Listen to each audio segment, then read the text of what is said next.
Last couple of steps. I'm in line to be ready at 6:37 as promised. Oh, my sister went to Minnesota. Look at all that snow. Holy cow. Well, she looks cold but cute.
Got a good way to come out of it and then transition into the conversation part. I can send you a few ending phrases. You can practice Wonderful. a few of them and you can pick which one works best for you. Or you could All right. use as well Yeah, I can do it part. too. Whatever. If you want me to do it so you can see what I say too, totally up to you. Okay, I'll say your name and I'll learn and we'll get better. It'll be great. It'll be great. Perfect. All right. Today is lesson 7. Can you give me moderation, please? I promised I would, didn't I? Here it comes. There and there. All right. Hi, everybody. Welcome. Thanks for coming this morning. I hope you're all ready for a great day. Today's lesson 70. It's my salvation comes from me. And I have one or two more little things. So to fill the time, hey, Bill, can I ask you a favor? Would you mind telling me how you found the book or how A Course in Miracles found you? Sometimes these little stories are pretty helpful and help us realize we all kind of stumbled on it the same way. Sure. Good morning to everybody. Well, let's see. I haven't thought about this in a long time. Well, I'll start by saying that I developed a very negative relationship with Christianity and what Jesus meant or symbolized to me in my life. When I would think about Jesus, I would get a tightening up and a sort of a rejecting point of view. And that was as a young man. And as I got older and I was, I guess, in my early 40s, I started a journey of personal development. And that came up for me in a few different ways. And I met a guy that some of you might know. His name is Joe Tedesco. And Joe introduced me to A Course in Miracles. And not surprisingly, I had a shift in perspective. And I've drifted away. I've been studying it for about 13 years now. And I've drifted away from it from time to time. But so far, without fail, there's always been some happenstance or some thought in my mind that has made it and reminded me of value and the benefit of spending time with it. And so that's a real quick down and dirty version of my story with A Course in Miracles. Awesome. Thank you. I found it in kind of a similar way. Dad and I, Bob is my dad. We started out in 12-step groups. Well, he started out way before me, obviously, because he's my dad. But when I was about 13, we started in the 12-step groups, and we spent about 15 years there and transitioned into a church called Unity Church. And it was pretty prevalent, or is pretty prevalent in the Unity Church. And so we've been reading it for about 20 years. And for the last 6 years, Dad and I have been reading it every single morning. And about a year ago, we started doing it on Clubhouse. And then over the summer, we formalized that a little bit, went through the whole text towards the end of the year. And now we're going to go through all the lessons. And this is streaming out to Facebook and to a couple other places. So if you miss us during the day, we're here later on if you need us to. Yeah. And I really appreciate you being here. Yeah, thanks for that. And you mentioned 12-step programs, and I'll just mention that I'm not quite 30 years clean and sober. And wonderful. So I have some familiarity as well.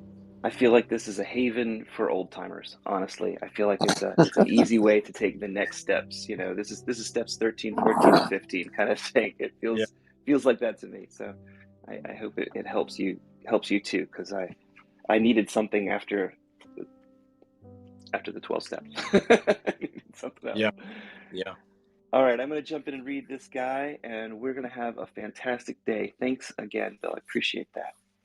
Lesson number 70 is, my salvation comes from me. And I forgot my coffee. I just grabbed my coffee too.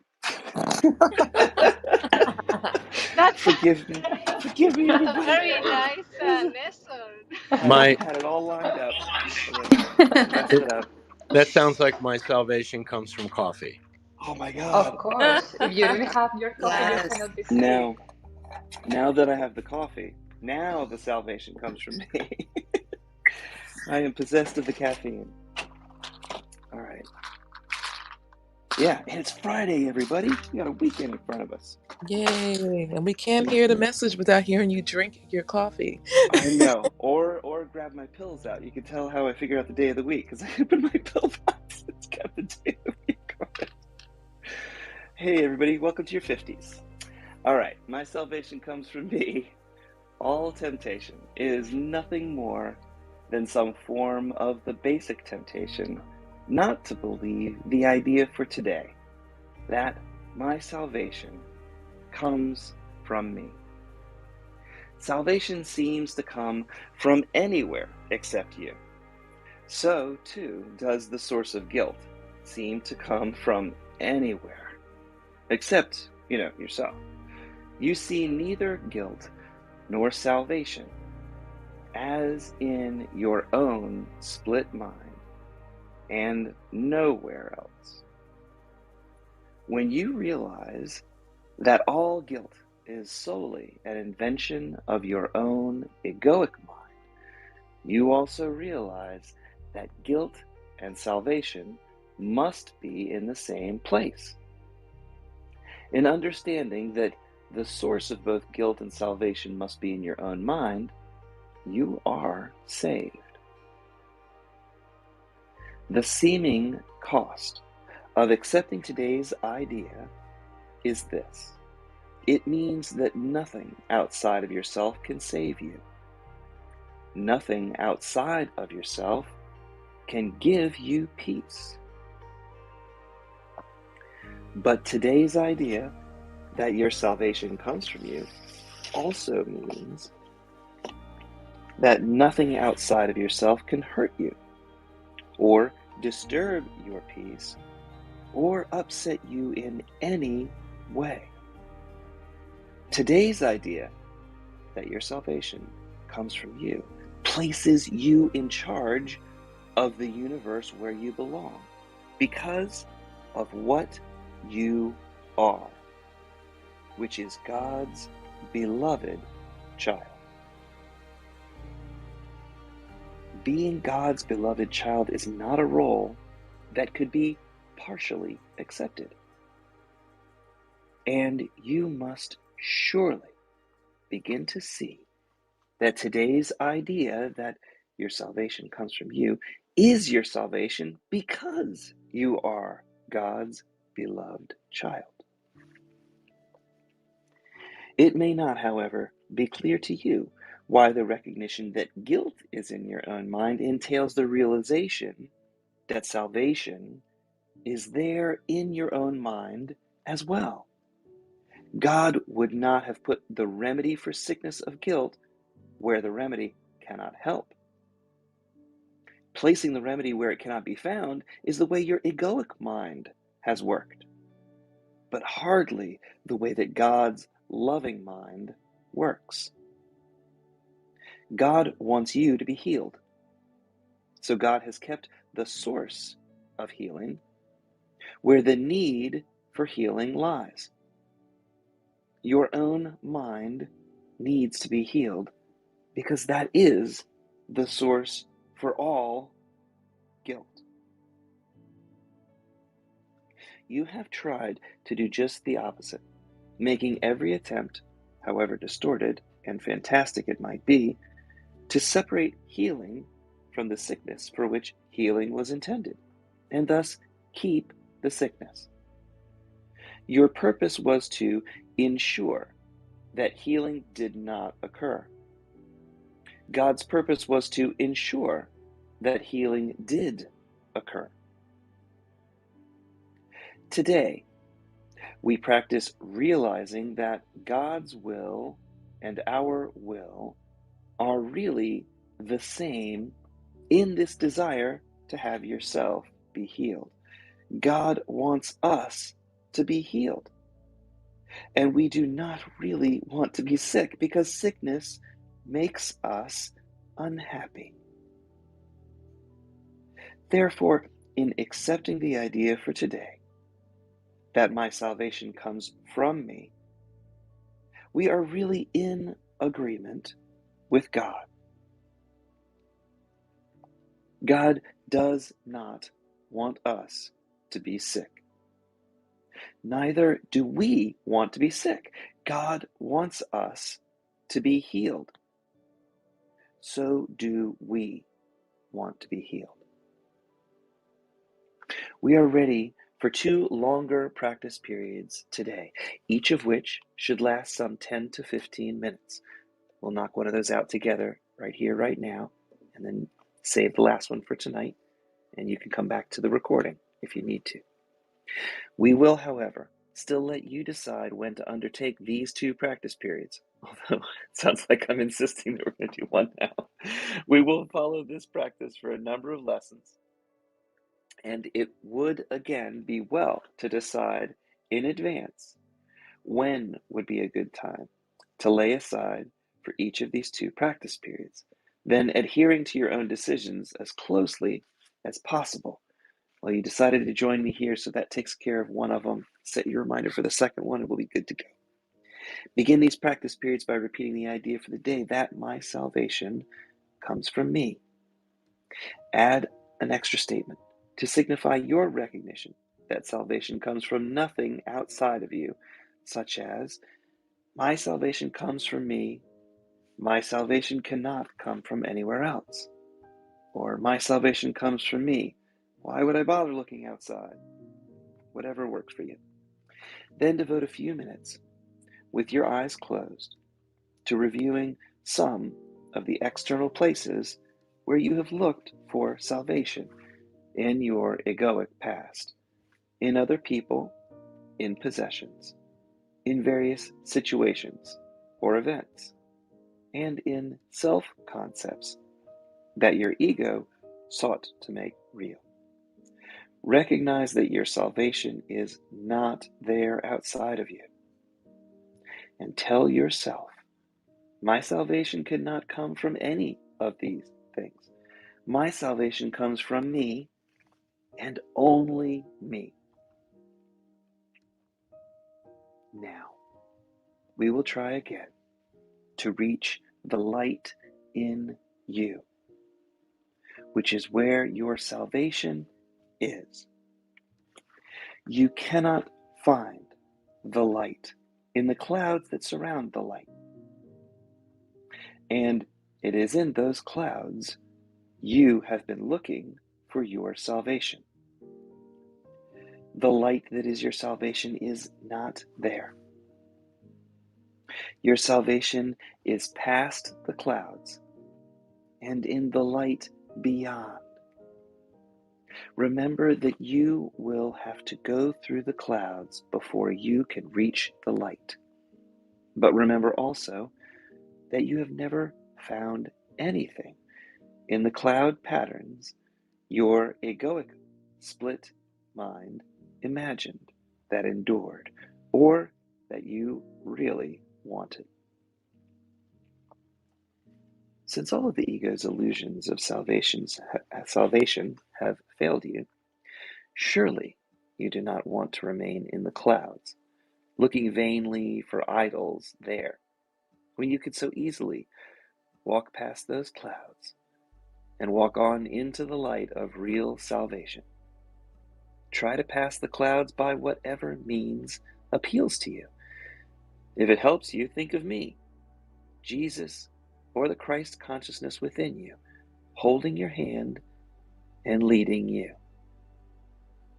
And I assure you, this will be no idle fantasy. I apologize for reading that previous line wrong. Let me try it one more time here. If it helps you, think of me, and that's supposed to be as in, when you're reading it from Jesus talking to you. So it's supposed to be like Jesus talking. So imagine not that I'm Jesus, but that, okay. If it helps you, think of You me, are Jesus. Jesus. I just can't. My ego won't let me say that. All right, let me try again. If it helps you, think of me, Jesus, or the Christ consciousness within you, holding your hand and leading you down the path or up the path. I assure this will be no idle fantasy. The child of God's in all of us. We all have Jesus in us. We are all this part of God. So, for the short and frequent practice periods today, remind yourself that your salvation comes from you, and nothing but your own egoic thoughts can hamper your progress. My egoic thoughts hampering progress. As an example of egoic thoughts hampering progress, you are free. I'm telling you right now, you are free from all external interference. You're in charge of your salvation. You are in charge of the salvation of the world. Say then, my salvation comes from me. Nothing outside of me can hold me back. Within me is the world's salvation and my own salvation. Whew.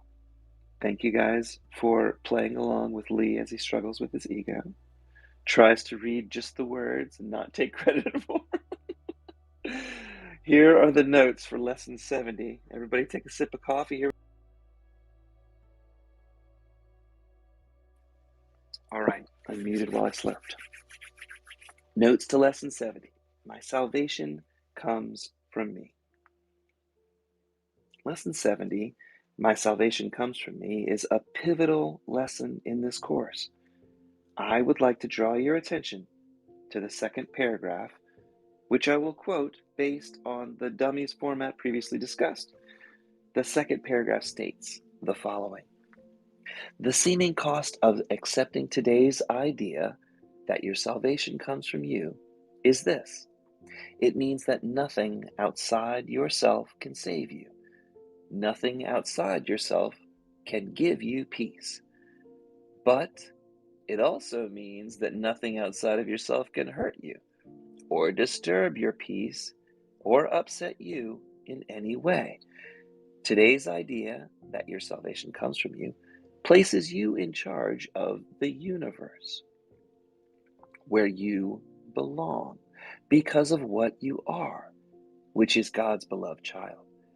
Being God's beloved child is not a role that can be partially accepted.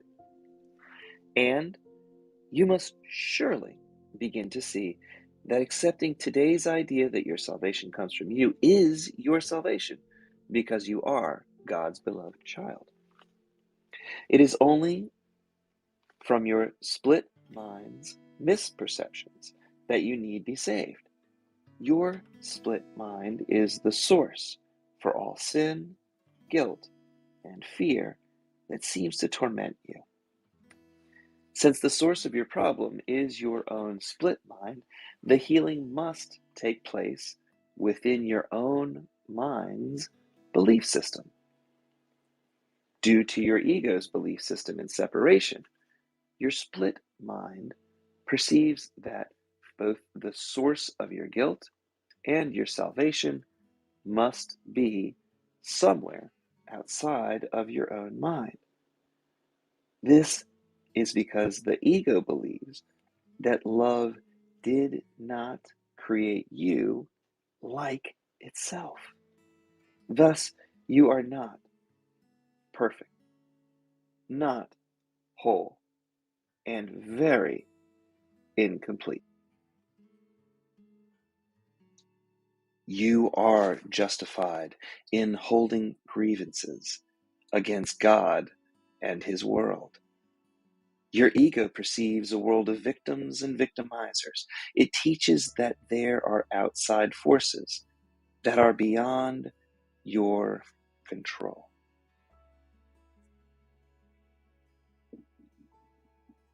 Because of this, your ego is reactive rather than proactive. The ego's focus is fear-based and concentrates on resisting what it perceives to be the negative forces of God's world.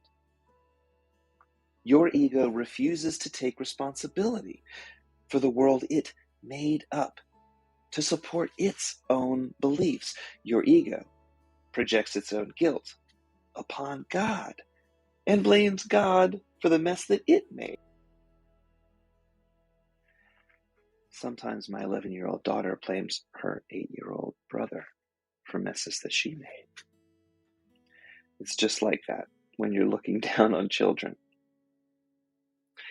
Lack rules your egoic thoughts. Your egoic mind does not want to be sick. Therefore, its focus is resting on illness. Yet the laws of the universe state that what you resist persists. By focusing on the negative, our egoic mind actually attracts the very item it's trying to avoid. Now, your ego has to battle against the negative forces that its negative thinking actually attracts it into the world. Because our egoic thought system is fear-based, our egoic mind's focus is on resisting the things that it does not want. Rather than placing its attention on being healthy, the ego does not want to be sick. The universe does not understand the negation of an idea. When you understand how the laws of the universe work, you'll realize that your ego's fear-based thinking can only result in experiencing poor health. Due to the scope of this class, we can't go into details about how the law of attraction that was the focus of the movie and the book called The Secret. However, why the law of attraction does not work is covered in great detail in Tom's course on beliefs, the creation cycle, and the law of deliberate creation. I would also like to call your attention to the fact that Lesson 70 specifically states that all my salvation comes from me. Note, it does not say my brother's salvation or all salvation comes from me. There's a number of reasons for this. On a theoretical level, the idea of separation is not real, and therefore no one needs to be saved because no one was ever lost. Your divine inheritance existence can be denied, but it cannot be lost. Therefore, there is nobody to save. Since there's no separation, there really is Nobody. There's only the one self. But on a more practical level, the reason that you can't save your brother is because that would mean that your brother is not the controller of his own mind. It would give rise to the belief that a son of God is limited. There would have to be forces that are beyond his control that would make the separation real. But this can never be the case. We share the holographic mind of God. Sense of fantasy has no ability to change reality. Your ego's misperceptions only need to be corrected in the delusional mind that was the source for the misperception to begin with. Since your mind is the source, your split mind is where the healing must take place. All temptation comes from the belief that your salvation can be found somewhere outside of your mind. This is impossible, since your own split mind is the source for both your salvation and your guilt. Your higher self, or the Holy Spirit, has been placed within your mind by God's will. The Holy Spirit will ensure that this healing takes place. The ego tells us, look everywhere but where the problem and the answer resides. Both the problem and answer can only be found with the mind that thought it. The Holy Spirit knows the answer and resides within our own mind. This answer cannot be lost. It's only merely not recognized. When you go within and silence the voice of fear, you will realize that guilt is solely an invention of your fear-based thought system. You will also recognize that you alone hold the key to your salvation. Since your sleeping mind invented the illusion of sin, guilt, and fear, you must merely need to wake up and follow your inner voice for God, and your illusions will dissolve before the truth of who you really are. You merely reclaim your divine inheritance and accept the atonement for yourself, the at-one-ment that unifies you back with God.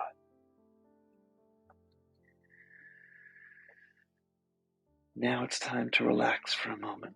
Stephanie's going to lead us through some breathing exercises. I'm going to take us in to meditate. We're going to take care of the first practice session today. You're going to have a magnificent day. The only thing I'd like you to do right now is set a reminder for yourself for later on, when you can either come back and listen to this or just pick up your book and review this idea. Lesson 70.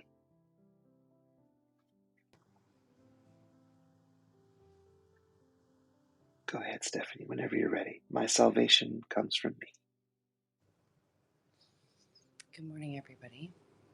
I invite you, wherever you are, to find a comfortable seat. I invite you to bring your attention to where your body is touching the ground. If you're walking, just notice your feet beneath you.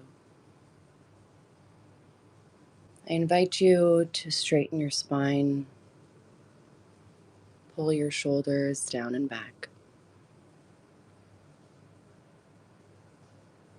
And I invite you to bring your attention to your breath. On your next inhale, inhaling into your stomach, expanding and breathing all the way up to your collarbone.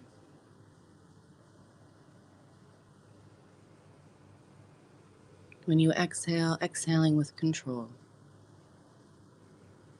And maybe bringing your belly button towards your spine to really get all the air out.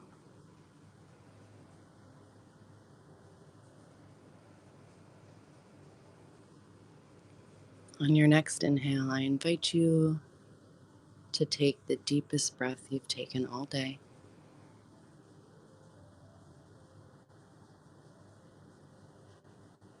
Slowly inhaling and noticing how you feel as you fill your body up.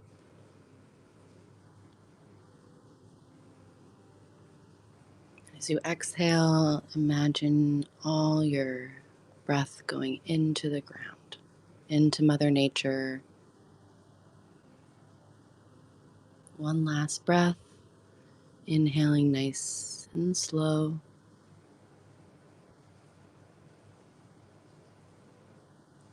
And exhaling right into the ground. Beautiful. Thank you, Steph. My salvation comes from me. This is your key to the kingdom. Welcome back to the Garden of Eden. You are in control because your salvation is inside of you already. And today you wake up to it. Today, the keys are yours to save yourself. As you remember that you can focus inside to find the thing that releases all guilt, all fear, and welcomes you right back into heaven here on earth. The Christians have been preaching it wrong for years. You don't have to die to go to heaven. God wants you to be happy here, now, and so He gave you the keys to your salvation. Our egos hid that from us. But the fog can't hide the sun. Clouds do not block out the sun. They merely filter it and maybe dim the light a little bit. But even the dimmest day here on earth, you'll have enough light to read this book, to be reminded your salvation comes from you. When you realize all guilt is solely an invention of your mind, you have to realize that guilt and salvation have to be together in the same place. If you're feeling guilt, you also have the ability to release it. The only cost to this is giving up the excuse that looking outside is going to get you anywhere. It also means taking complete responsibility. But it's worth it. It's worth it. Taking responsibility puts you in control. It gives you the power. It gives you the keys to the kingdom. Literally. Come back to the Garden of Eden. God didn't want you out of there in the first place. The apple didn't really kick you out. It just gave you the knowledge so you could wander out in the desert for a while. But you're welcome to come back home. You don't have to wander in the desert. So, your ego has distorted and made things fantastical and exciting out there. And your ego might even call returning to the Garden of Eden boring. Who wants to sit around all day and do nothing? It's a metaphor. The Garden of Eden inside of your mind brings you peace, heals you from being sick, and allows you to be a shining beacon of light for your brother or your sister so they can find their way home too. They all have the answer inside of them. So, remember today, my salvation comes from me. It cannot come from anywhere else. take a moment or two. Let your eyes close if they're open. Think about some of the places where you've looked for peace outside of yourself in the past. Other people, other possessions, maybe other places or situations or events. And in real concepts or self-concepts that you try to make real, recognize it's not out there. Tell yourself, my salvation cannot come from any of these things. My salvation comes from me and only me.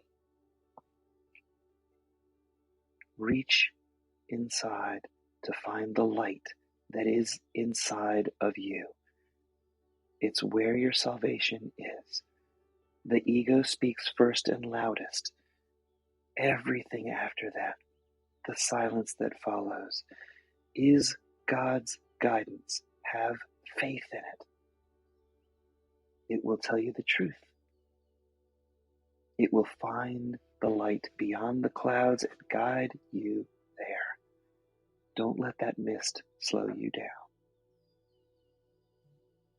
Remember, you never found anything of substance in the cloud patterns that you imagined. They're just fluffy elephants floating by or giraffes galloping by. Clouds aren't real. Walk past those to the real light of salvation. If it helps you, think of me holding your hand and leading you. I assure you this will be no idle fantasy. Today, remember, my salvation comes from me. Nothing outside of me can hold me back. Within me is the world's salvation and my own. Stephanie, would you mind bringing us back?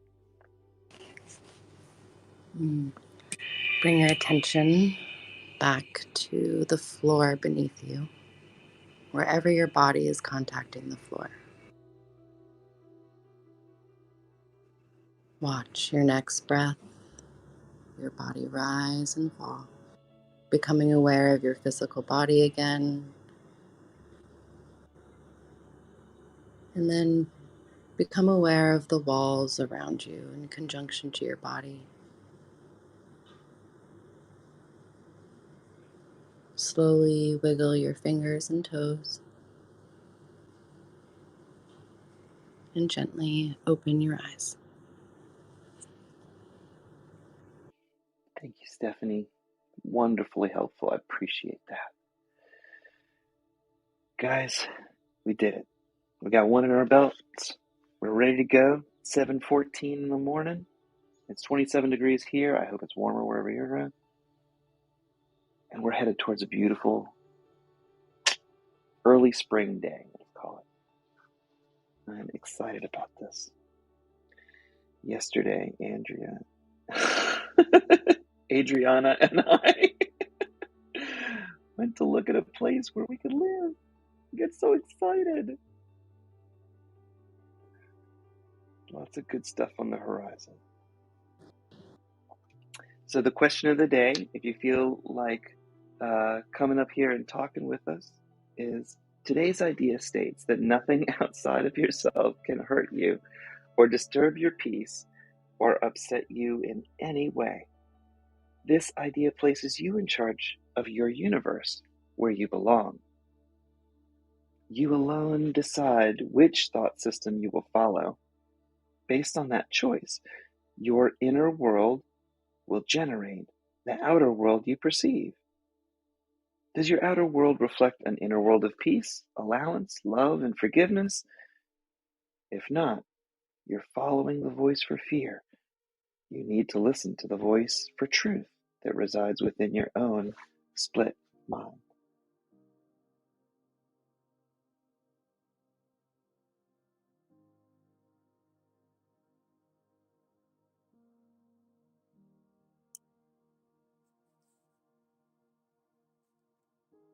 This lesson here is very, very. Tom, you are too far away from your mic. I don't know. Okay, I think I got to get off. Tom, you're set to the headphone instead of the speakerphone mode.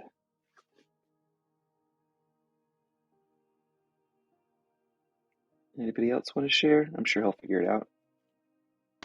Can you read again the question?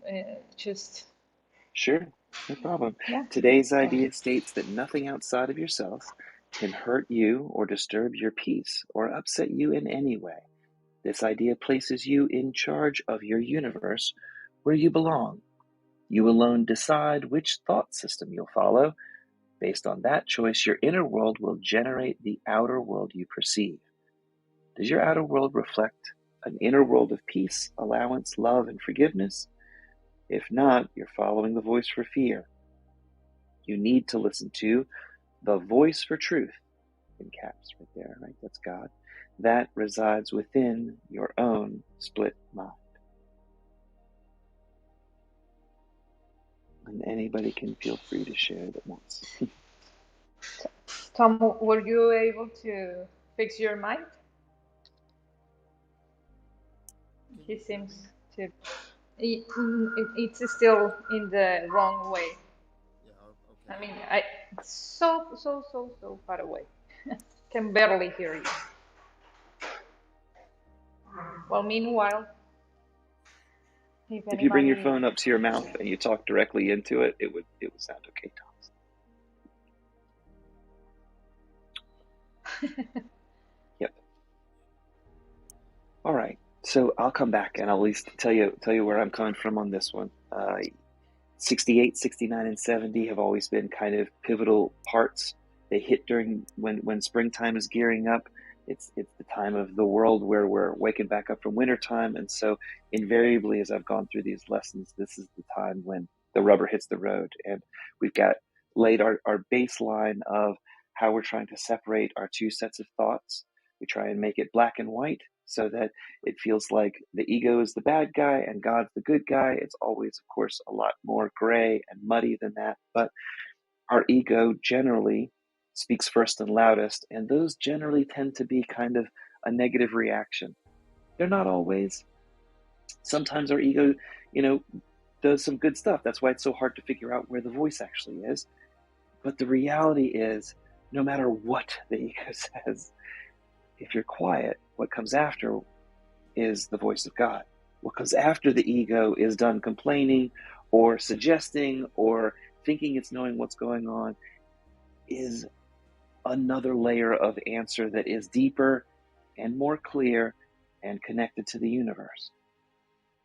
And that gets clearer and more connected the more you practice it. The more you take a minute to take a deep breath, a moment's worth of meditation, and listen throughout the day, you'll start to get answers throughout the day. I do this with a deep breath a couple of times an hour, mostly to come back to a source for solutions. In my world, I make web pages and I find lots of ways to not make web pages, lots of ways that are dead ends, lots of ways to not do something or find something that's a little bit less optimized. My goal is to make something so easy to use, they don't have to think twice. And so coming at that problem with fresh eyes is vital. When I get stuck in my own ideas, they all seem right. But those are only the ideas that work really well for me from my perspective. I know a thing or two about computers, so I got to put myself in the mind of somebody who maybe doesn't know anything, who doesn't know the metaphors, the visual metaphors that I use in the user interface. So I'm continually checking myself, guessing, asking for other people's input, asking for other people to look through something so that I can look at their face to see when something might be a little confusing, because people don't want to insult me and tell me that my interface is confusing, but I need that feedback. I need that feedback to succeed. I can't do it with what my eyes show me. So I ask for feedback, and people betray their own sociology of not wanting to insult me because their face shows me what's going on. And I can ask them and remind them, you're not testing me. I'm just trying to make this the best interface I can make it. And so please, even if it feels like it's insulting, let me know so I can try and make it better. I'm ready for every little bit of input I can get with open arms because it will help me do a better job. I don't have to take it personally. I used to. I definitely used to. You don't like my art? But it's not art. I'm trying to make a tool so that they can use the tool great. And if I don't have their feedback, I can't improve the tool so it works better for them. Now, that's my own personal way, but I'd love to hear from you guys. How's this going to I would help you like today? to share this kind of reflection that I did a while ago during the meditation. It's just that every single challenge that every day has brought into my life now to apply these concepts from the Course in Miracles seems to be just the realization that whenever you are in how do you say when you deny in denial of something, Yeah. you will lose your peace of mind. It seems like this course is a course on saying yes to everything, saying yes to everything. So if you're having a conflict and you just complain about having a conflict and don't do your job on realizing what part of you is bringing this into your reality, then you of course will be in the same loop all over again with different actors and things like that. So if you deny the existence of a conflict, the conflict will repeat itself because you are not working through it. You are just dismissing it, rejecting it, and putting resistance to it.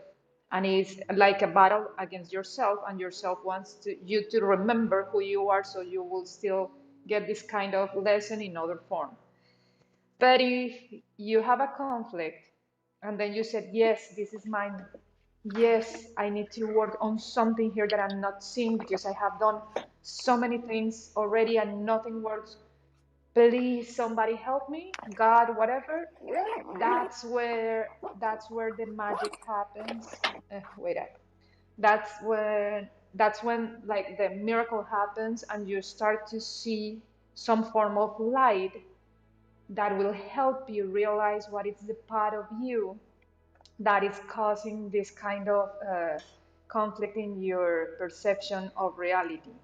So it seems like my salvation comes from within whenever I embrace and accept that everything that is around me is part of me, and therefore I need just to connect with the higher self to try to remember and not try to remember who I am and what is the part of me that is still believing that I'm not wholly, fully, holy, or whatever, complete. So this lesson is really powerful because for me, it's a validation of this kind of thoughts. Yeah, you always have to have some form of challenge in order for you to reverse your thoughts and remember who you are. Not for saying, I mean, the challenges and the conflicts that you experience in your life is not for you to deny them. It's for you to say, yes, they are mine. And yes, I need to see something here that I'm not quite understanding. So you ask the view, you ask the help, the holy instant, and really everything happens at the speed of light in this form. I have been testing this Course in Miracles event. I mean, from last year, since last year, May last year, and the more I focus myself in this idea, the more miracles I experience during my day. Even if they are small synchronicities or even if they are huge breakthroughs into something that I couldn't fix in other ways and miraculously barely appeared. Um, so it seems like whenever you are in denial, you are just rejecting the gift of learning. And whenever you are assertive and saying and taking the responsibility of everything as part of you and saying yes, and I need to see with the eyes, with the view of God, you will really unwrap your gift and you will move forward with your life with more challenges because they will still appearing in some form for you to remember who you are, but it will be such a graceful process. I have been experiencing this kind of, I don't know, it's just that the time really gets constricted in this process when you really do your job in your mind. So you need to always take the light into your mind, and the light only shines. So you have to embrace everything. It can show us that time isn't That's important, and miracles can yeah. compress time. Miracles essentially make time unnecessary because it's the miracle that brings the revelation, the revelatory idea that changes your mind, that brings you right back into heaven so that you can realize you don't have to waste any more time doing these silly mind games that I'm doing with myself. I'm only slowing myself down, and I don't need to do that. I can forgive myself and move on just as quickly as I forgive somebody else. You're doing a great job with that. So I think what you're talking about is, in a way, this whole idea of outside and inside is kind of interesting, right? There's the self with the capital S, the connected, godly connections we have with everybody else is, we all are part of the consciousness of God, that we all have this greater movement about ourselves and the connections we're making on this call and all that. And for me, the idea of something outside of myself, um, and letting that bother me, it's the self with the small s, meaning the egoic self, that is usually a source of fear and pain. And I had an example yesterday where I was afraid of, let's say, someone spending just a hair too much at the store, and sure enough, they spent the most they've ever spent in a year, and it was the first time I trusted them with money in like a month. And I let that bother me. I let that fear control me, because the same person is using me, right? So there's this balance of, I want to support them, but they're clearly using me. So it's in the Sometimes you got end. to give people space to do what they got to do so that you know what you got to do, man. Yep.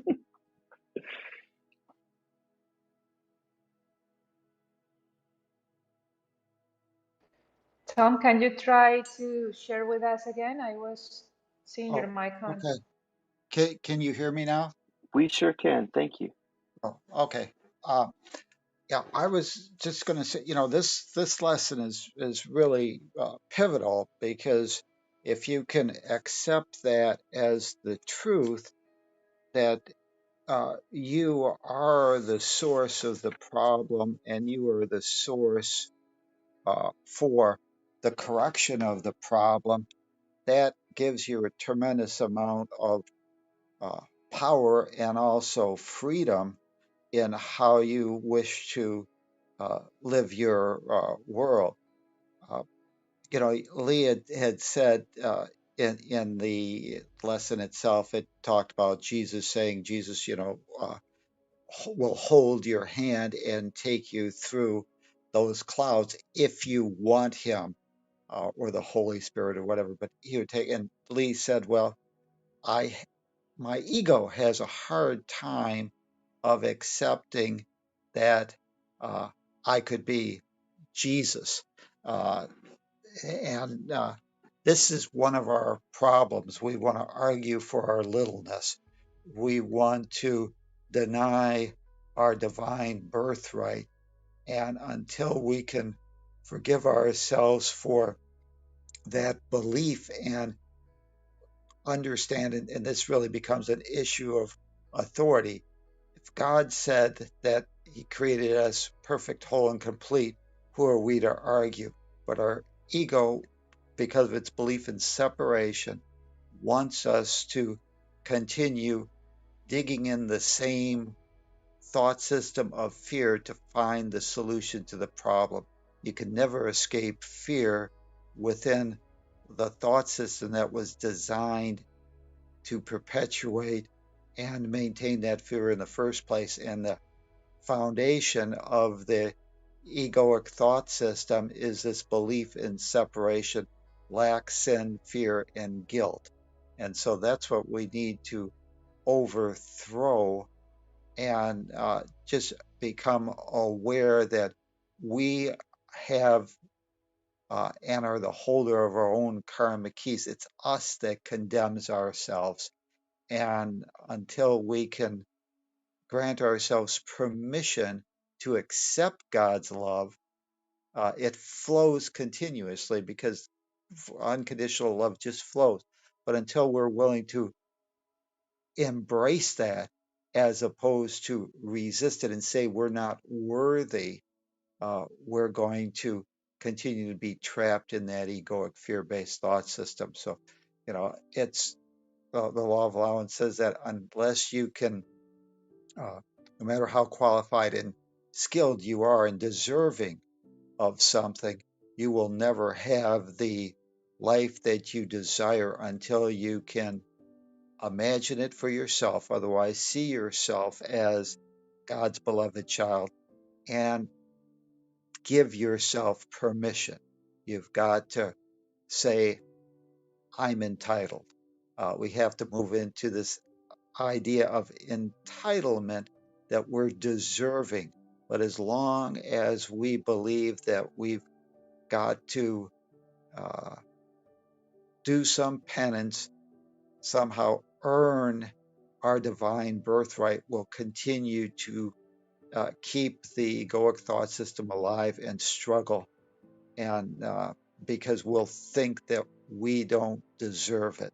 And as Lee said so aptly earlier when he was talking about the lesson, is that uh, salvation or happiness can be here now if you give yourself permission. It doesn't have to be postponed for until some fantasy land arrives sometime in the future. It's here if you give yourself permission and just accept the flow. And of course, that's the realization of the truth of what you are. And you're not a body. I'm not a body. I am free. I am still as God created me. Perfect, whole, and complete, part of that oneness of all that is. And nothing can rob me of my own inner peace unless I choose to allow it. And if I do that, I've given somebody else permission, and it's my own fault. Thank you. That part of your sharings always gives us like this mantra, but you are saying that so fast that I'm wondering if you have that in your book written in that specific Oh boy, order, do we? because those are the words of the book, but it's just that you say it like a mantra. And every time that you say, I Oh, know that Janine wanted to write this down the other day, but if okay. you Well, may please repeat that part. I yeah. know that you I, just put okay. this on order. Yeah, I am not a body. I am free. I am still as God created me. Nothing sources my experience but me, and nothing can rob me of my own inner peace unless I choose to allow it. That's a very empowering statement because that says what this lesson is, that the salvation comes from me and it's my own mind that I need to uh, correct my faulty misperception of who or what I am. So, that's the other one. Another one is just, and this is somewhere we need to get to and accept this other one, which is I am God's beloved child with whom she is well pleased, or it, or he, or whatever you want to call God, is well pleased, because that's your divine birthright. And until you can give yourself permission to accept that as God's beloved child, as opposed to us feeling that we're limited, that somewhere we're flawed, and that we have to earn redemption, that we have to do some type of penance. We'll continue to say that heaven or my salvation is some place in the future and not in the present. And it's here right now if you allow it. If you give yourself permission and say, yes, God knows what's best, and God didn't create any junk. You're on your own perfect path, and it's just us that prevents us from deciding it's time to go to the Holy Land this moment. We want to take some side trips and not give ourselves permission to just jump on that plane and go. Absolutely. It's our path up the mountain, and we're emerging from the fog, and we have a nice straight path. We don't have to take a circuitous route like we have in the past. These miracles collapse time so that you don't waste anymore. I It's certainly all feel right it. if you want. It's all right if you want to, wallow around and take a Sure. side trip, but Go play at the so there's beach. nothing wrong, no blame, shame, or guilt. But you don't have to. It's up to you. You're Yeah. your own Your misery is optional. person. Yeah, yeah. Salvation is guaranteed. Miserable, or Ooh, the this is a time good you one. want to take it is up to you. I like that. May I add 2 thoughts that I had? Please add 2 thoughts, Steph. Come on. So when I read this book, one of my realizations was that heaven is here. We're just learning to see it. And what I mean by that is, like, knowledge for me is light. And as we learn more knowledge and learn and add more light to our being, we start to see that heaven is here. That's my first thought. And then second, I always thought after this book that miracles aren't really of this dimension. And so they aren't really tied to time. That's why whenever it happens, it's like it defies time. As you're saying, it like collapses it. For me, I always thought like coincidences, miracles are a different way of the universe speaking. It's like a perfect, like a snowflake in perfection. And that isn't necessarily in time. And those things happen and they change your whole perspective of your whole life. Like one little piece of knowledge can change your whole perspective on something. That's what I at least call little miracles. And so I always think of them as they're not of this dimension. That's why when they come, to us, we're tying it to time. It's like, oh wow, it's like either it's like such perfect timing, or it's like such out of this world. Like, to me, miracles aren't tied to time. I don't know if that makes sense, but those are my It 2 makes thoughts. sense. It really makes sense. And remember that God is omnipotent, beyond time. So imagine for a moment, mathematically, we can do this mathematically, really. If you have a 3-dimensional cube and you're looking for a 4th-dimensional cube, we don't have a way to show the 4th dimension. And so what we can do is we can create this thing that looks like the tesseract, which is a 4-dimensional cube. It's really the 3-dimensional shadow of what would happen in the 4th dimension. In other words, the 4th dimension isn't something we can directly see. Sometimes we use time as our stand-in for 4th dimension, because when we're looking at a shadow of a 4th dimensional thing and we move that shadow, it helps us see what that 4-dimensional object really looks like. Again, we live in a 3-dimensional world. We can't see the 4th dimension. But if we use time as a 4th dimension, it lets us see what it could be like. So if we were to say, and sometimes the scientists will call time the 3.1 dimension, just slightly more than 3, that gives you a little bit more information to work with. So now take a minute to try and imagine a 5-dimensional cube. Can't remember what the name of it is for, but it's another step beyond time, beyond a dimension that we can't really see anyway, and it becomes even more abstract and hard to understand. God exists way down there in those dimensions. Something beyond 4, 5 is a great number for it to stand in. Anything bigger. The reason that it collapses time is because that's where God is. It doesn't have to wait to bring the truth about. He stated the truth in the beginning. It's our mistake that thought it saw a problem. And so when we realize the truth, boom, down goes time. You don't need it anymore because it was already there. You realize your revelation is the truth was already there. I just awoke to it. Just like a kid realizing I've just been acting like a dog for the last several years and I'm not really a dog and time to go to second grade. It's time to move on. Maybe that's just another perspective. I hope it helps. Time Well, is the that was belief. great.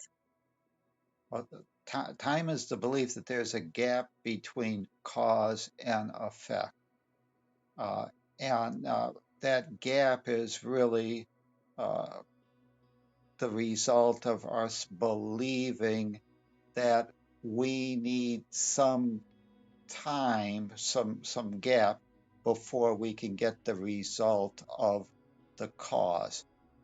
So that gap is really when will we give ourselves permission to see things in a new way?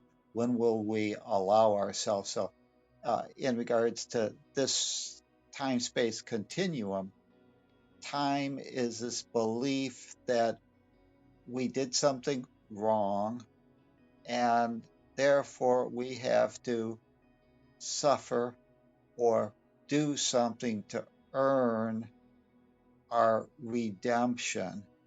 And so each one of us is sitting here being our own judge and jury and sentencing ourselves as to when we're willing to say we've served our time so that we can now have the reality of salvation or whatever in physicality, it's physical cause and effect, but the whole thing revolves around when will we give ourselves permission to accept the truth? When will we say we've done enough penance to have that result? And that's why the Course in miracles collapse time, because rather than sitting around having to wait 5 years to do our penance, it gives us a change in our thinking, moving from a fear-based thought system to a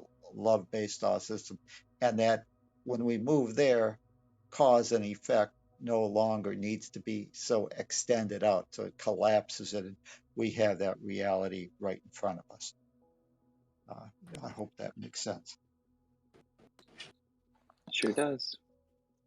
In several of the lessons, there's a particular phrase that is repeated.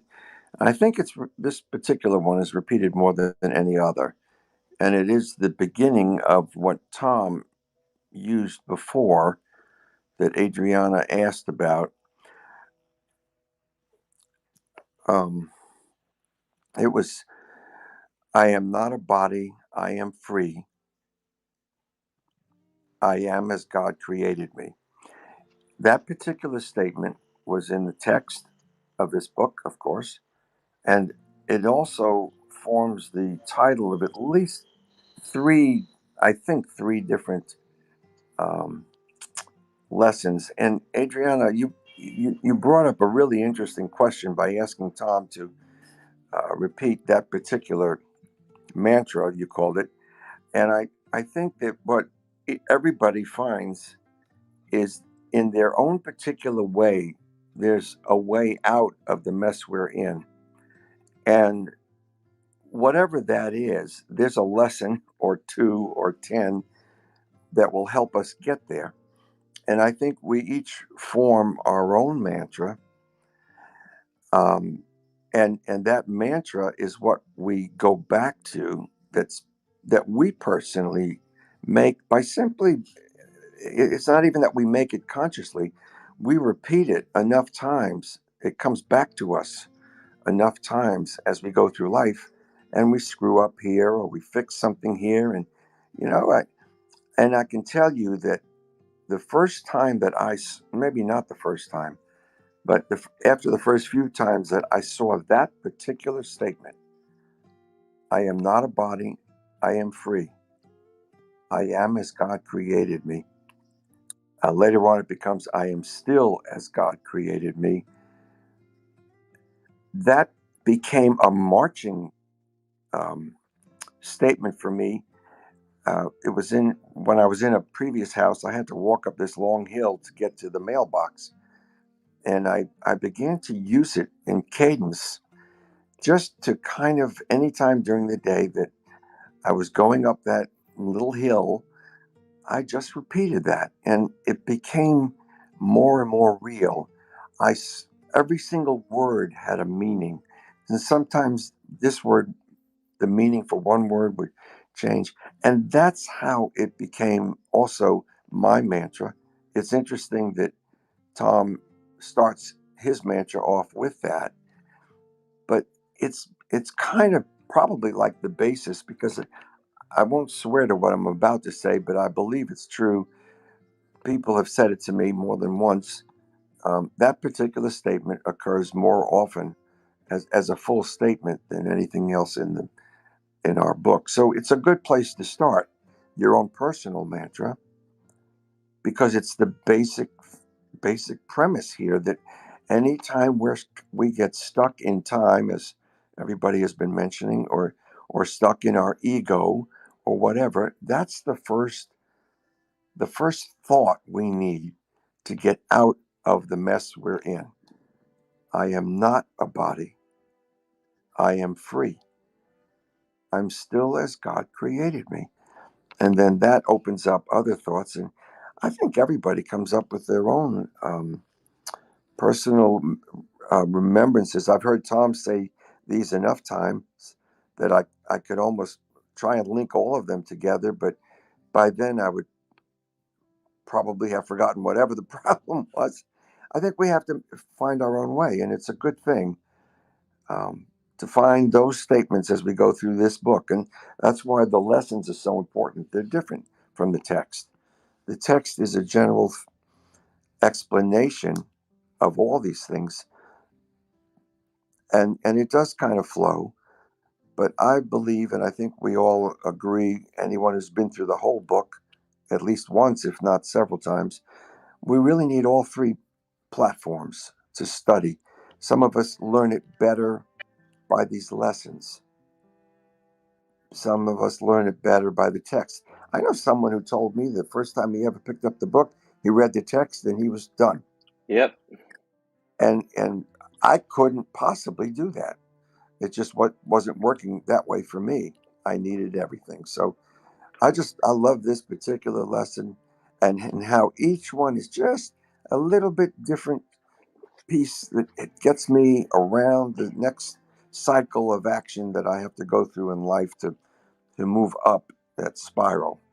So that's my thought on this. Thank you. Thanks, Papa. All right. We've had several perspectives from up here from the regulars. I guess Anybody? so. Janine? Yeah, Janine, you're the one I want to hear from. Yes, thank you. I realize that I need to listen sometimes for a while before to gather my thoughts, and then they start just flowing through. And I guess that's the Holy Spirit waiting for my ego to get out of the way. And it's as I grow in this realization that how we're inseparable from God and how Spirit works through us. It's so clear to me how we need to discipline our minds, how your mind discipline is everything. And you said earlier, Lee, you can choose misery. And I see it all the time. You see it happening. And as you're speaking with others, and you think, well, why don't you just do this? You just pick the easier route. We can go easy. We can have heaven on earth. We can have peace. And the more I choose that easy route, the better life becomes and the more miracles happen. And like Stephanie was saying, synchronicities. And oh my gosh, it's really endless. I was sharing with you guys yesterday That's about the wonderful. situation with money, loss of money in my business bank account. And I really had to work with my ego to just calm down, allow, and trust, knowing that, a solution is going to be found. It's all okay. Just let it go, let God. And I finally went to bed, and the fear and anxiety tried to kick up in the morning, and I didn't allow it to. Funny story, it ends up, I called the bank, and Rosa was sharing with us yesterday about her experience, how she had Hmm. that Yeah. happen to her. It's different, a little different, but trusted the bank and the institution. They have things in place, and I trusted that. And surely enough, they gave me instructions. I followed, of course, there's, on your bank statement, it tells you who made these charges.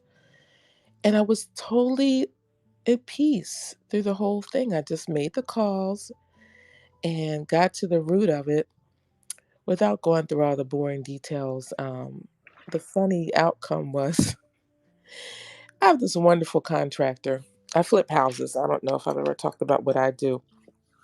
And and in flipping houses, there's just so many things that happen that are unpredictable. You almost have to just have faith, because I don't think I've Yeah. ever had a flip that's completely smooth, that everything just went seamlessly. It just stuff happens, That and would be a miracle, wouldn't it? it would be.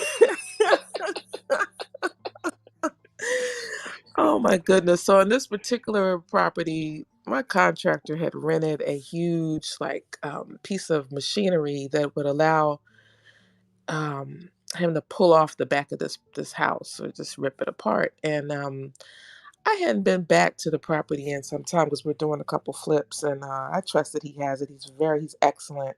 Not only that, he walks with God, and we have God conversations, and I just love that. And it is amazing how the universe sends me people now to work with who just talk like that. And I'm like, whoa, this is really interesting, and it makes the work go better, because when things happen, we have that faith and we'll talk that way instead of people who, don't use that Oh in man, business. this is awesome. I love this. Yeah, it's really exciting. And so he's a great guy. He's so giving, loving, and just, and he'll tell me, he's like, Janine, trust me. He says, I'll lose my life for you and I'll get this done. Do you trust me? I'm like, yes, I trust you. I trust God. We're Man, going to get this done. that We sounds have pretty joyful. That It sounds pretty is. good. It is. We're like, we're going to get this done when things happen. And sure enough, they iron out. So, anyway, long story short, this big giant piece of equipment he had rented. And I hadn't been back there. So, I had called the company that was on the statement. Hmm. Yeah. And they're telling me, well, are you ready to return the equipment, that's responsible for these charges being made from the company? I said, return the equipment? We returned that months ago. They're like, well, I don't know about that. So I said, all right, let me check with my contractor. Turns out he's left this equipment sit in the back of that property for months. So the company's been charging my card every single month, every week. So it's been thousands of dollars. And I don't look at this account because it's a mostly deposit account. Ah, my goodness. So lessons. And everything, long story short, everything was all right. Called him, he's going to work it out. So it wasn't, if I had gone into my old self and made it this big monster of a thing that it wasn't, I would have been a mess. I would have been in pieces. I would have been potentially crying, full of anxiety. But I just calmly went about my day, trusting that it was all done and it was good. It would have taken up your whole day too, right? That would have. It That would would have. have Oh, messed for up me my too. whole day, and I just would Yeah. have been unable to function. Um, And it was simple. It was a simple explanation. There was no major thieves going on, but it taught me a lesson to have a credit card hello, for this account. So if something like this happens, it's not directly pulling money out Oh, of my account. Janine, Yes. I have a tip. So I just Yes, got a yes. Capital One credit card, and Hmm. they let you, when you get ready to do a new charge, they let you create a unique number. And with that number, that credit card number, you can use that for every specific account can have kind of its own number, so that if somebody charges again and again and again, you can use a number and say they're only allowed to charge it once, or it's a subscription and they're not allowed to charge more than $10 a month. And when you set those limits, it kind of automatically puts some of those things in place for you so that you don't have to worry about it. I found it really helpful. Thank you. Thank you. That's I really think helpful. there are several companies that do it. The Capital One has a browser plugin that lets you do it in the browser on the fly. Like, so when I go into Amazon, if I know that it's a different Amazon shop, I can put in that specific one, and I'll know it's not Amazon as a whole, it's that shop. Or I did it with a subscription thing, and that was super helpful as well. But That would I definitely help prevent fraud and overcharging like that. Yeah, No thank you. doubt. If you're running a one-man business, it's already hard enough to keep all those balls in the air as you're juggling. I Yes, have it a house is. flipping question, though, because I went and looked at a house for the first time yesterday. Dad's an architect, and I've done this before. I feel pretty confident. I love architects. I work with them. You know what? I do Well, I too. do They're too. good They're people. good people. Though Though this is a nice little cape. The people that lived there, it was built in the 50s. People that lived there spent the last several years gearing up for a retirement home. Family out of state helped them get into a retirement home. Family out of state is now selling the house. They got open houses this weekend. I was the first to get in there and take a look. It looks really like just ready for a fresh coat of paint. Bathrooms need a little updating. Kitchen's in good shape. I feel really good about it. And in fact, so good about it that I'm willing to go for it, because this is the kind of miracles that seem to line up for Adriana and me as we're looking for the future. Today, Adriana goes in and gets to close the chapter on an important piece of her life, and got a whole bunch of confirmations that Vera is going to be well protected and easily able to stay in touch with her, even though she'll be in a different country. So things work their way out, and goodness gracious, have we put more faith in God than ever before. And holy cow, has God caught us and protected us and taken care of us, and is just bending the road in our direction. It's wonderful. Well, this is some wonderful news. You dropped that nugget in there. I had no idea that you two were a couple. I Well, love it. That's so beautiful. it Congratulations. has been growing for No way, months. really? You didn't knew? We have been No, talking about this in the no, I thought sessions. you guys were like brother sister type thing. I didn't know it was. Well, I did. She asked Dad. I did ask his She dad asked to Dad. be adopted because I love that family. But Oh, that's I so mean, I guess you beautiful. could call it incest, but we're not blood relatives, so it's probably okay. Well, congratulations. And Lee, please feel free to message me and I will answer as many questions as you have for me.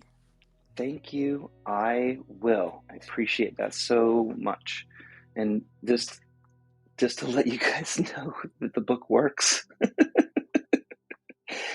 The miracles that I've had in the last 12 months include going from really low-level depression, suicidal ideation on a daily basis, all the way through moving and getting physically free of a situation that I was embroiled in for 5 years, which was just an extension of my last marriage. So the last, 20 years has been pretty tough.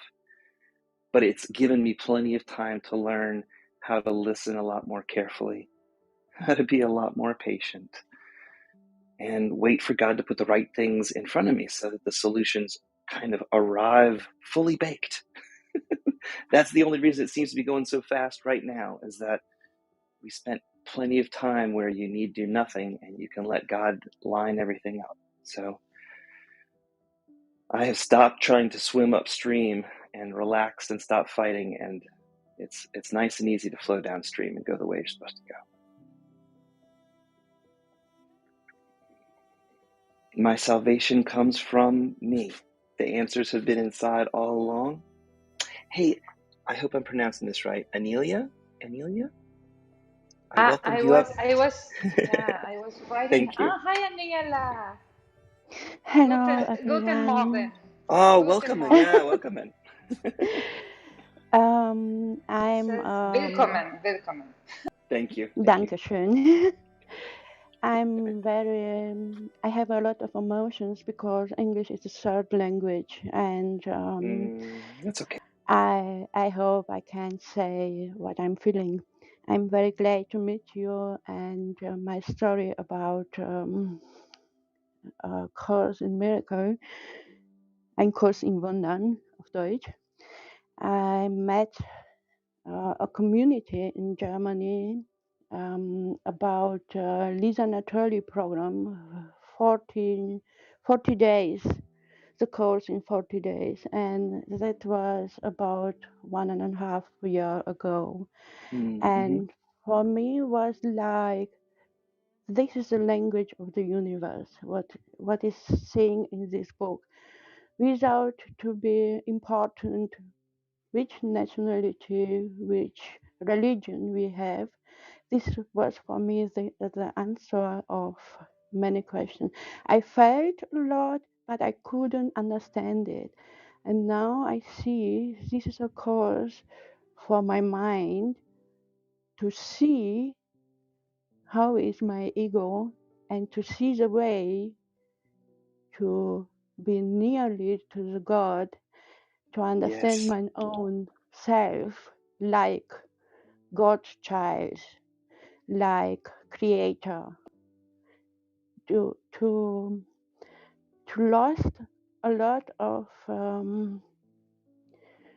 negative feelings, Yeah, good.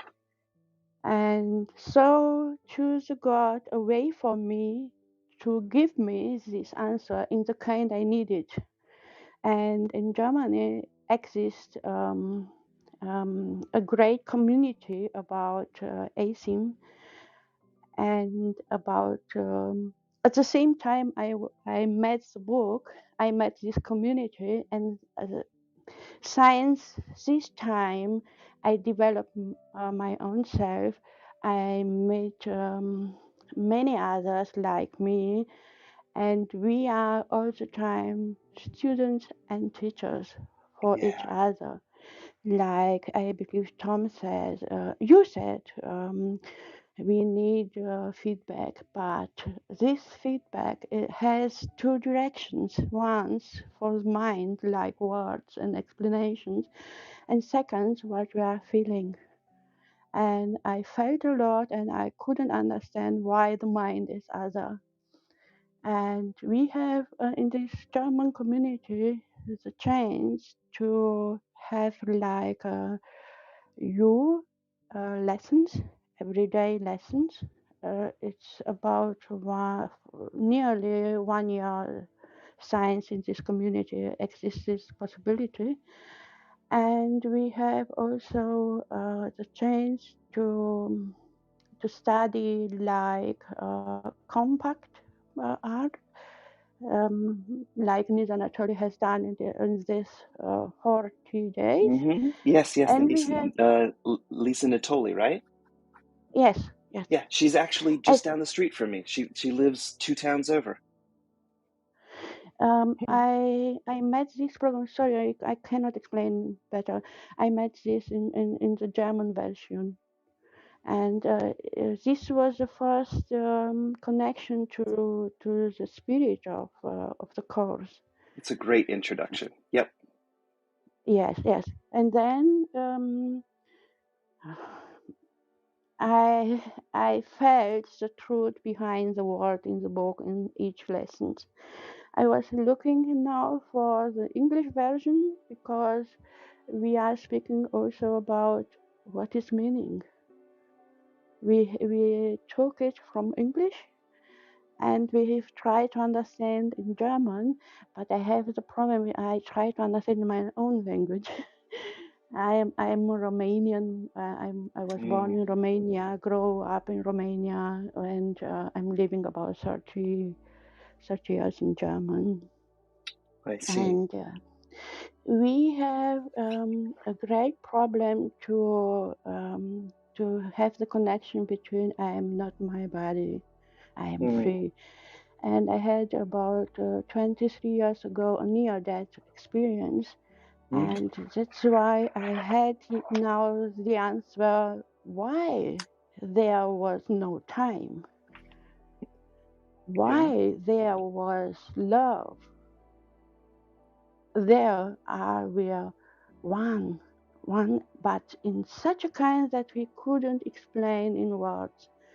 And now I became the answer through the course.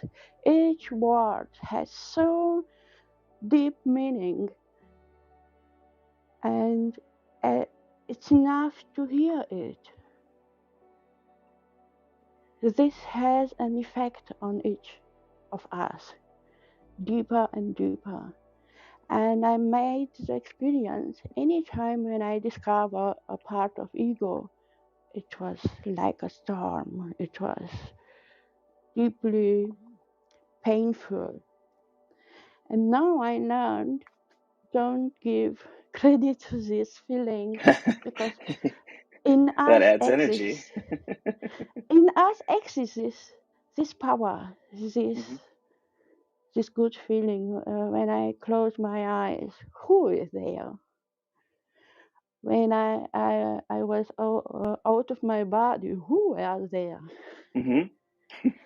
I believe we have in our Leben, in our life, many such points where we lost the usual way to be like a body, like a mind.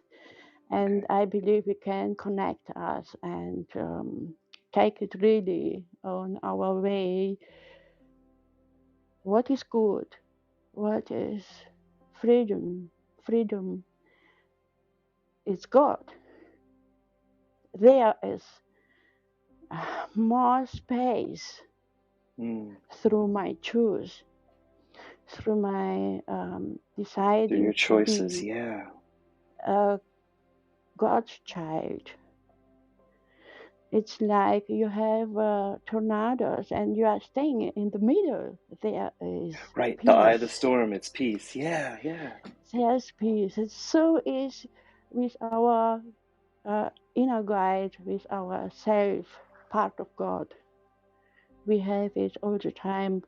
And the course is the way in which I learn to discover, to expand this part.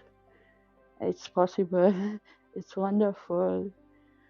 And we need each other. We are teacher and students at the same time in different situations. And I became trust that nothing in my life is coming for nothing. It's coming to teach me something. Everything's got a teaching lesson, right? Yes. And there is the message of the course, and nothing is only too far. I find it really funny that you started out by saying that English wasn't a good language for you. I got to tell you, your English is so much better than my German. That was beautiful. You're absolutely on point. And we all struggle with multiple versions of the book, but having to read different language versions. I've always wondered what additional kinds of stuff we could find in the translations of this. I heard already. We are thinking also the last version where it's a difference between the truth and the awaked part, and that I believe it's like universal language, which every language can touch. And I believe the most important is the energy, the vibration behind the word, behind the people. And that's why we, the connection and the way to help each other to wake up, to become one. That's why we're all the children of God, right? That's why we are all Jesus and helping each other, yeah? Beautiful. Yes. That's why I'm looking on my kind to, and I have a lot of problem to speak, to be forward, to say something. This is my hardly problem. That's why I'm going there and use it Well, to. I'm telling you, you're practicing now, but you're doing great. You should feel really encouraged because I feel like you are Thank you. articulate. You're getting your words across very, very well.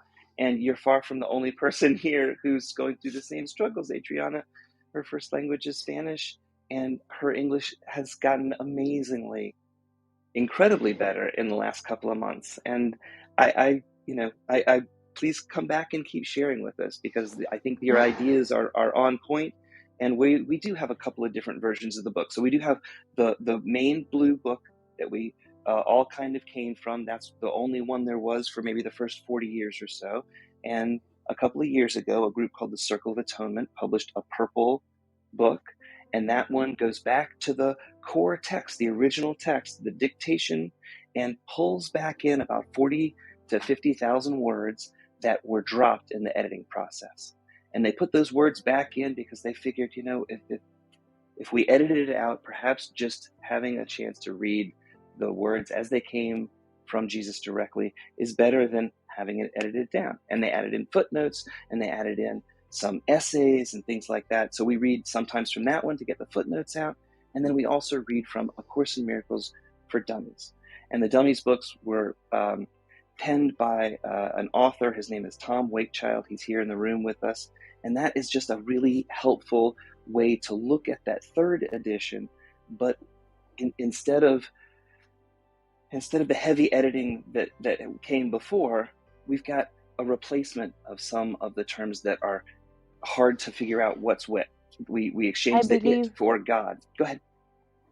I believe that's no matter because I'm a beginner of course, but I thought at the beginning you are lucky because you had the chance to be teach it about. Before I had a long time to find this book, and I'm a beginner, but there is no time and no graduate of learning and teaching. We are on the same level. We are now to awake and to be We're all in useful. the That's graduate why. studies. That's why don't think about comparison and higher level, deeper level. No, we are all Godchild. Uh, we are all beloved Godchild, and we are living in the life with our problems, with our beautiful moments, but we are now connected. We are now together.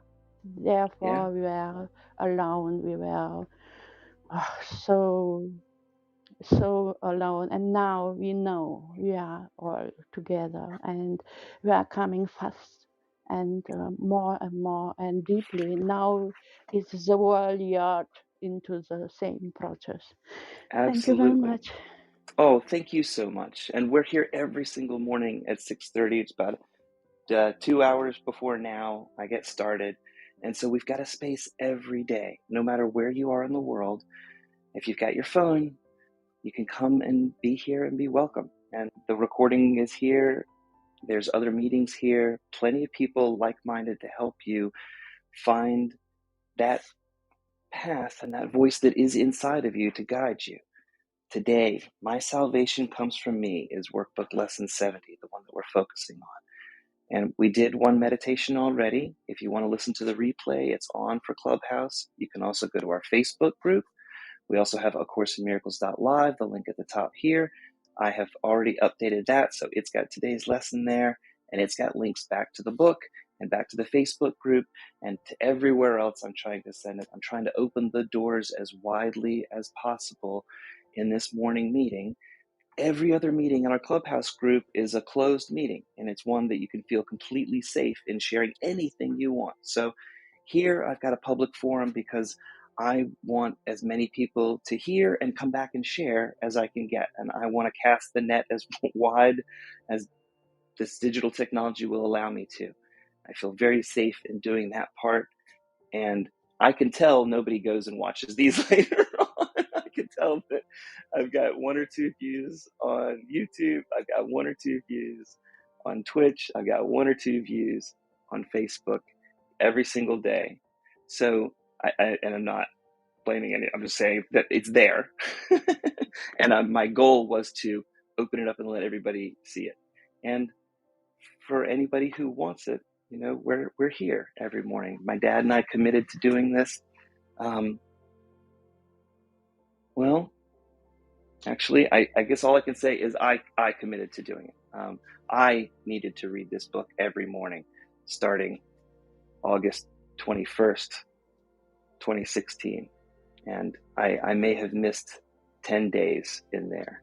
And Dad and I have connected every single day on this subject matter, because I was in hell, and the last 5 years have been like a hell on earth. And if we want to dispense with the old traditional Christian metaphor of hell and heaven and assume that we actually could be living in hell here and not waiting for the afterlife to go suffer, it's a lot more practical. And the guidance that Jesus gave 2,000 years ago makes a lot more sense if we think about this from a spiritual perspective, from a metaphorical perspective. If you don't want to be in hell, don't listen to the ego and follow its advice. That knee-jerk reaction doesn't do its homework, and it doesn't plan, and it doesn't figure stuff out. If you just give your higher self a chance and listen past the ego's screams, a higher answer will come. And if you need to wait a little bit longer to make sure that that's the right answer, you could take Rosa's advice. When Rosa comes into this room, she talks about God in a way where she demands an answer. It's her right to get an answer. I wasn't looking at it the right way.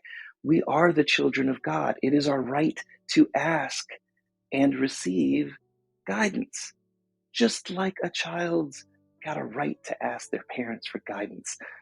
And the parents have a duty to guide their children in the best way they can. So, with love, God is telling you that your salvation is already inside of you. You can blow the fog away and get your guidance. So, I'll be here tomorrow for lesson 71. If you guys have to go about your day, I know that 8 o'clock is usually the time when people have to get to work, and I do too. But we can dwell here for a little bit longer. And if you guys want to chat, that's great. Anybody down below, if you want to raise your hand, sometimes it gets a little glitchy. So I'm going to turn it off for half a second and turn it on and open to everybody. So now if you want to raise your hand down there, you can. Otherwise, I'm so glad you're here. Thank you for coming and joining me. Can't wait to share with you the miracles that happened today when I'm here tomorrow.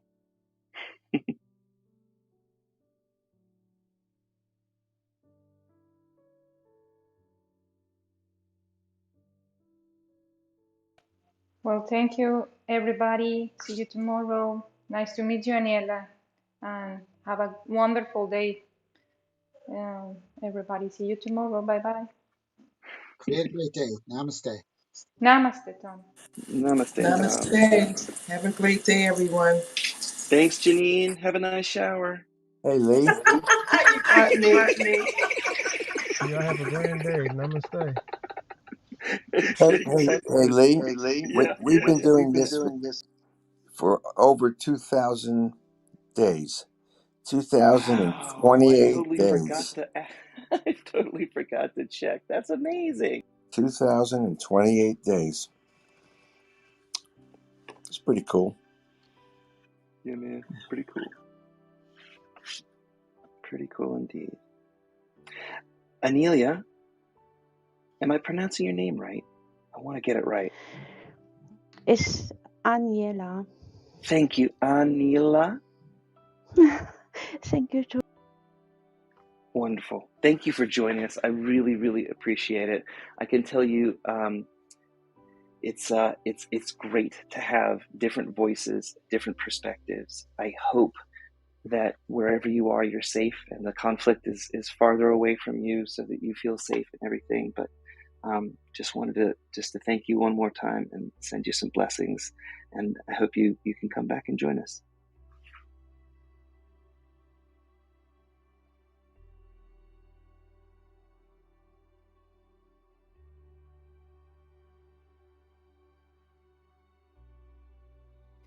All right, I'm just gonna let the music play us out and the streams and stuff like that. So the recording is now off, and you guys can feel safe to say anything you